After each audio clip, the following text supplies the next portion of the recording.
Welcome to steno dictation. अगर आप हमारे चैनल पर नए हैं तो हमारे चैनल को सब्सक्राइब करें और बेल आइकन ज़रूर दबाएं। डिक्टेशन 5 सेकंड बाद शुरू होगा।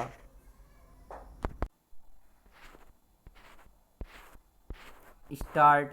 राज्य स्तर पर हिंदुओं को अल्पसंख्यक घोषित करने की मांग वाली याचिकाओं पर केंद्र सरकार का यह कहते हुए अपनी राय देने के लिए और समय मांगना समझ आता है कि ऐसा करने के दूरगामी परिणाम होंगे, लेकिन इस मामले को लंबे समय तक टाला नहीं जा सकता।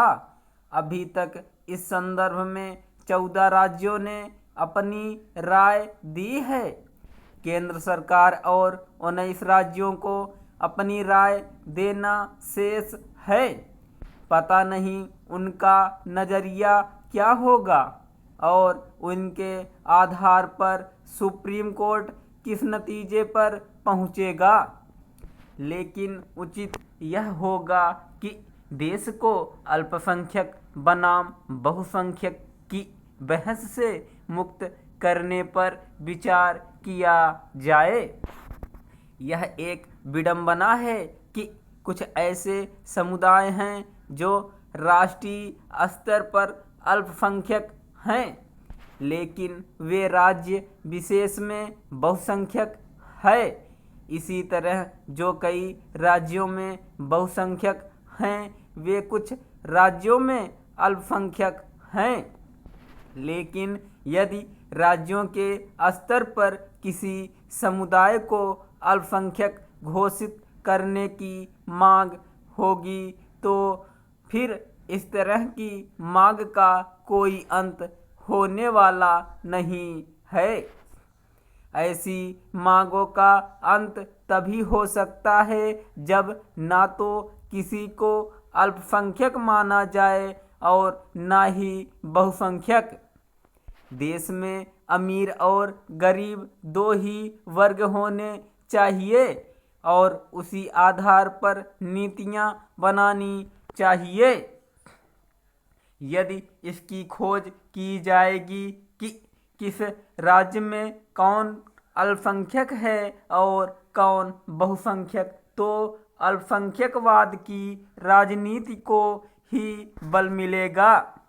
जब ऐसा होगा तो फिर बहुसंख्यकवाद की भी राजनीति होगी। इस तरह की राजनीति से देश का भला नहीं होने वाला। यह किसी से छिपा नहीं कि अल्पसंख्यकवाद की राजनीति ने किस तरह कुछ अल्पसंख्यकों के मन में इस काल्पनिक भय का संचार किया है कि उनकी उपेक्षा की जा रही है। इस राजनीति ने ही वह वातावरण बनाया है जिसमें अल्पसंख्यकों के लिए विशेष अधिकारों की मांग की जाती है। कुछ मामलों में उन्हें विशेष अधिकार प्रदान भी किए गए हैं। जब अल्पसंख्यकों को कुछ विशेष अधिकार दिए जाते हैं तो बहुसंख्यकों के बीच यही संदेश जाता है वे दोयम दर्जे के नागरिक हैं। विशेष अधिकारों के कारण ही अल्पसंख्यकों के मन में यह बात घर करती है कि वे औरों से विशिष्ट हैं अथवा उन्हें विशेष संरक्षण की आवश्यकता है। इन स्थितियों में यह धारणा कमजोर होती है कि देश के सभी नागरिक बराबर हैं।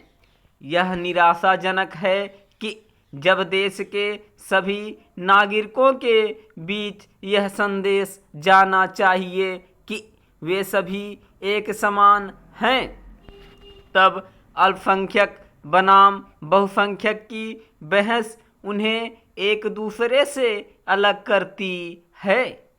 इसलिए और अलग करती है क्योंकि धार्मिक और शैक्षिक मामलों में जैसे अधिकार अल्पसंख्यकों को प्राप्त है वैसे बहुसंख्यकों को नहीं दिए गए हैं। यह और कुछ नहीं, एक देश दो विधान वाला मामला है। बलिया के बहादुरपुर कारी गांव में सरकारी जमीन पर हनुमान जी की प्रतिमा स्थापित कर उस पर कब्जे की कोशिश कर रहे लोगों का पुलिस टीम पर हमला एक गंभीर घटना है। कोई प्रधान ऐसी घटना का नेतृत्व करे, यह और भी शर्मनाक है।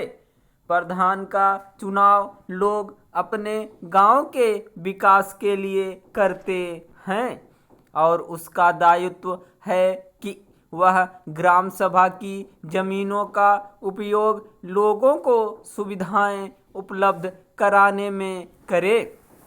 दरअसल किसी सार्वजनिक स्थल पर प्रतिमा स्थापित कर धीरे धीरे आसपास की जमीन पर कब्जा कर लेने का तरीका पुराना है और पहले ऐसी कोशिशें सफल भी हो जाती थीं, लेकिन अब लोग जागरूक हैं और वे अपने हित समझते हैं, इसलिए ऐसी कोशिशों को सफल नहीं होने देते।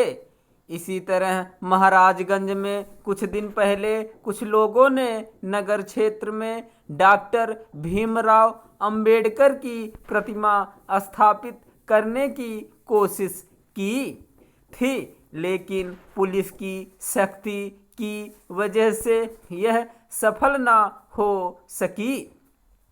सार्वजनिक स्थलों का उपयोग सामुदायिक हितों के लिए ही किया जाना चाहिए।